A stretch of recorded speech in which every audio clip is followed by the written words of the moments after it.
Ipinagdiriwang ngayong araw ang isa sa pinakamahalagang okasyon ng mga Muslim, ang Eid al-Fitr. Simbolo po ito ng pagtatapos ng Ramadan o isang buwang pag-aayuno. Mula sa Maynila, may live report si Marisol Abduraman. Marisol. Rhea, matapos nga ang matagumpay na isang buwang pag-aayuno, excited ang lahat sa pagdiriwang ng Eid al-Fitr ngayong araw.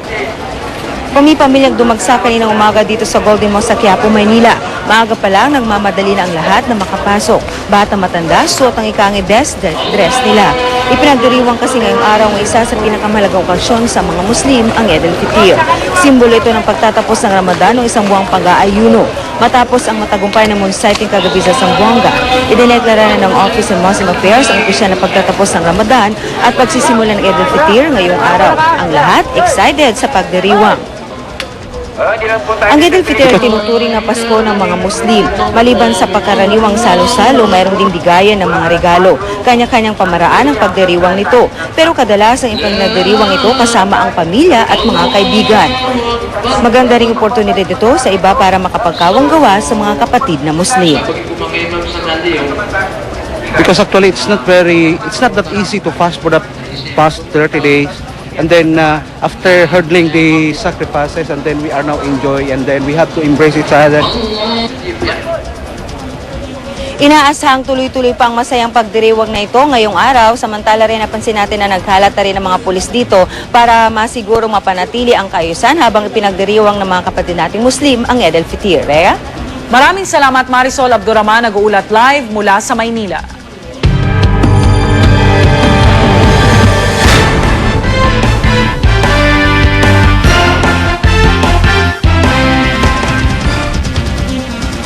Sinalaki ng mga pulis ang isang hinihinalang drug den sa Malabon. 5 ang naaresto sa naturang drug raid. Ang report mula kay Bernadette Reyes.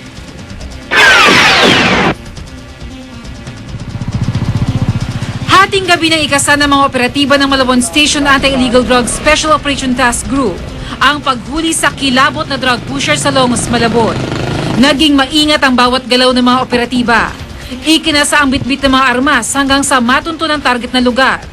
Pero madulas ang sospek. Tanging mga binatilyo naglalaro ng video karera ang inabutan ng mga operatiba. Bago ang operasyong ito, una nang sinalakay ng mga operatiba ang bahay na ito sa Longos, Parir. Ito yung bahay na matagal nang minamanman ng mga pulis dahil nga sa bali-balitang ginagamit itong isang drug den. 5 ang naaresto sa drug raid. Nakuha rin sa lugar ang ilang sachet na hinihinalang shabu at ilang drug paraphernalia. Dahil huli umano sa akto, hindi na nagawang magkaila ng mga sospek sa pulis. Sa halagang 20 pesos, pinapagamit ng isa sa mga sospek ang kanyang bahay para sa mga gustong bumatak ng shabu. Bati daw niyang mali at delikado ito pero kailangan niya ng hanap buhay. Taxi driver po ako. Ngayon, wala akong lisensya. Kaya wala kaming makain. Hindi, papapaka na lang. Eh, 3 na po eh. Walang trabaho. Minsan, walang kain, ganun. Pero bukod sa pagiging isang drug den, may iba pang gamit ang kanyang bahay. May mga babae ron, dinadala yung mga babae. Pagkatapos yun ng mag-patch-session, ginagamit yung mga babae. Nagkita lang po kami ng kaibigan ko. Kaya lang na gusto ko lang magkapera. Yun po, mama po ako. Ayon sa mga otoridad, may ilang bahay at tao pa silang masusing minamanmanan. Sa mga susunod na araw, asahan daw ang patuloy nilang pagsawata sa iligal na droga sa lugar. Ito ang unang balita mula sa Malabon. Bernadette Reyes reporting. Nasunog ang bahagi ng Philippine Science High School sa Quezon City. Inaalam pa ng mga otoridad ang pinagbulan ng apoy. Ang report mula kay Oscar Oida. Makapal na usok ang sumalubong sa puwersa ng mga bumberong rumesponde sa nasusunog na gusaling ito ng Philippine Science High School sa May Agam Road, Quezon City, pasado 1:30 ng madaling araw. Ang nasusunog na gusali, agad na paligiran ng mga truck ng bumbero matapos may taas ang third alarm. Sa kabila nito, di naging madali ang lahat. Di kasi basta mapasok ng mga bumbero ang pinagmumula ng apoy dahil sa kapal ng usok. Karamihan sa kanila, wala man lang gas mask. Kung kaya't ang ilan, sa bintana ng gusali gumawa ng paraan para makapasok.